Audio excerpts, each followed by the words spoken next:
Bonjour, nous sommes le 6 mars 2026 et je vous propose un nouveau bulletin d'information en Ukraine où un nouvel échange de prisonniers a eu lieu donc entre Russes et Ukrainiens. 200 militaires contre 200 militaires. Sans transition, on se dirige directement sur la ligne de front. Sur le front donc de Soumy, aucune modification ni information. Sur le front de Kharkov, une seule géolocalisation a été réalisée sur ces derniers jours. Il s'agit d'un canon automoteur ukrainien, et plus précisément d'un Akatia, qui a été détruit le 3 mars par un drone kamikaze russe bien à l'est de la ville de Volchansk. Exactement. Malgré le camouflage, le canon automoteur a été repéré et détruit. Direction le front de Louhansk, sur la partie nord, aucune information. Dans la ville même de Kupiansk, une vidéo a été publiée dans laquelle on peut observer des fantassins ukrainiens progresser dans la partie centrale de la ville sans aucune opposition. Et cette vidéo a été publiée hier 5 mars. Mais pas d'autres modifications dans la ville de Kupiansk. À l'est de cette dernière, une vidéo a été publiée le 3 mars dans laquelle l'infanterie russe qui progressait le long de cette bande forestière a été bombardée. Ce secteur, à mon niveau, reste toujours dans la zone grise. On continue le long de cette ligne de front, sur le front donc de Louhansk.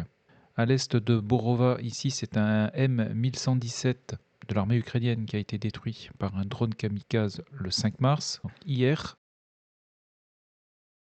On va se diriger vers la ville de Liman, la ville qui a été bombardée par les forces aérospatiales russes hier avec une FAB 3000, dans le quartier sud de la ville exactement.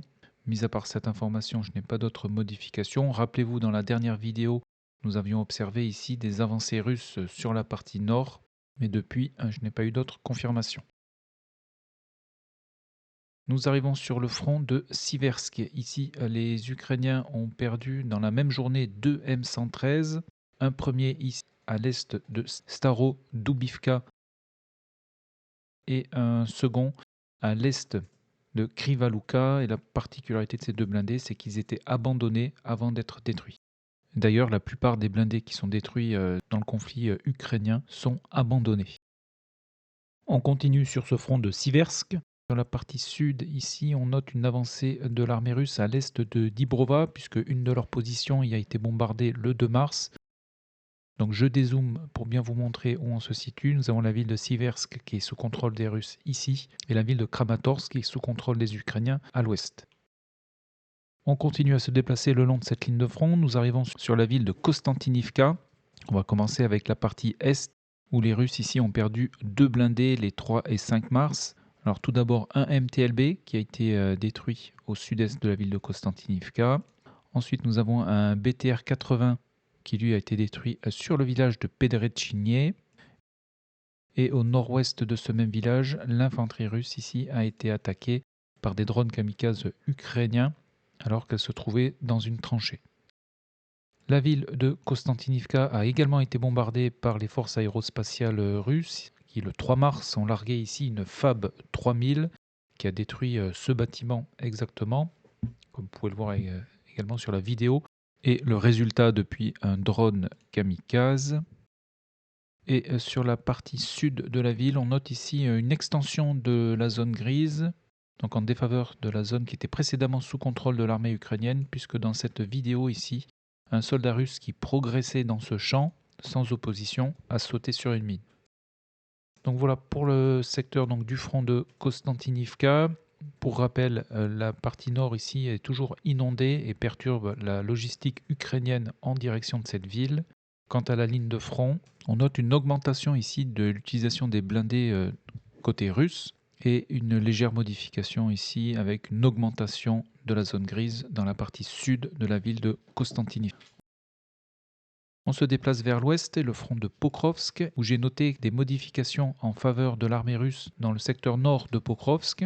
Tout d'abord, ce secteur ici, à l'ouest de Svitlié, est passé sous leur contrôle, ainsi qu'une bonne partie de la ville de Richiniye, où les Russes insistent et envoient leur infanterie depuis plusieurs semaines, et une position de leur armée a été bombardée au nord-est de Richiniye le 3 mars. En termes de géolocalisation de matériel détruit, ici nous avons 2 blindés ukrainiens qui ont été détruits les 4 et 5 mars. Tout d'abord un Max Pro ici au nord-ouest de Vassilivka qui a été détruit par un drone kamikaze, et ensuite un Striker qui a également été détruit par un drone kamikaze au sud de Svitli. Donc voilà pour cette partie donc, du front de Pokrovsk où on note ici quelques avancées russes. Nous arrivons maintenant sur le front de Dnipro. Dans la partie nord, aucune modification ni information. Dans le secteur de Vychnevie-Verbovier-Stepovier, où les Ukrainiens avaient lancé une attaque il y a 15 jours, je n'ai pas noté de modification ni d'information. On va se déplacer maintenant sur la partie sud du front de Dnipro, où on note une avancée des Russes à l'ouest de Prilouki, puisque une de leurs positions a été bombardée dans cette bande forestière hier dans la journée, ce qui suggère que le village de Prilouki serait repassé sous contrôle de l'armée russe. Et j'ai oublié aussi de vous dire qu'on note toujours une présence de l'armée russe dans le village de Dobropilia, puisque leur infanterie a été bombardée le 4 mars. Ce village de Dobropilia qui est disputé depuis le mois de décembre, que le début du mois de décembre, l'infanterie russe avait lancé une attaque dans ce même village. Et depuis cette date, il reste dans la zone grise, zone des combats. On se déplace vers le sud, dans le secteur de Oulialpol, où on note l'avancée la plus significative de ces 3 derniers jours en faveur de l'armée russe, qui a sécurisé ici environ 30 km² de terrain, se situe juste à l'ouest, aux abords ouest de la ville de Oulialpol, en direction du village de Zalinichne, où à l'ouest de ce dernier, une position russe a été bombardée le 4 mars dans ce secteur exactement. Ce qui suggère que les Russes continuent d'avancer après avoir gagné du terrain, puisque rappelez-vous, dans la dernière vidéo, c'était ce secteur qui était passé sous leur contrôle. Et en direction du village de Tsikovie, ici, une position russe a été également bombardée dans cette même journée du 4 mars. Donc voilà pour ce secteur donc, au sud du front de Dnipro et à l'ouest de la ville d'Oulialpol, où s'est produite la modification la plus importante sur la ligne de front ces 3 derniers jours. Nous allons terminer avec le front de Zaporizhia. Je n'ai noté aucune modification ni information sur cette partie du front. Nous allons maintenant nous diriger en mer Noire pour terminer cette vidéo. Le 5 mars, un Ka-27 russe a été détruit par un drone ukrainien alors que ce dernier s'apprêtait à décoller d'une plateforme offshore, comme vous pouvez le voir ici sur la vidéo, ne laissant aucune chance à l'équipage de l'appareil. Il y a également eu une attaque de drones ukrainiens dans le port de Novorossiysk en date du 2 mars. Dans cette attaque, le terminal pétrolier du port a été touché. Et sur une autre image satellite, on peut constater qu'un dragueur de mines russe a également été endommagé dans ces frappes. Donc voilà pour les informations essentielles au 6 mars 2026. Donc en résumé, l'avancée la plus significative de ces 3 derniers jours est à mettre à l'actif des Russes à l'ouest de Oulialpol, où ils continuent d'insister dans cette direction. On note également quelques avancées russes au nord de la ville de Pokrovsk. Les combats continuent dans la ville de Kupiansk.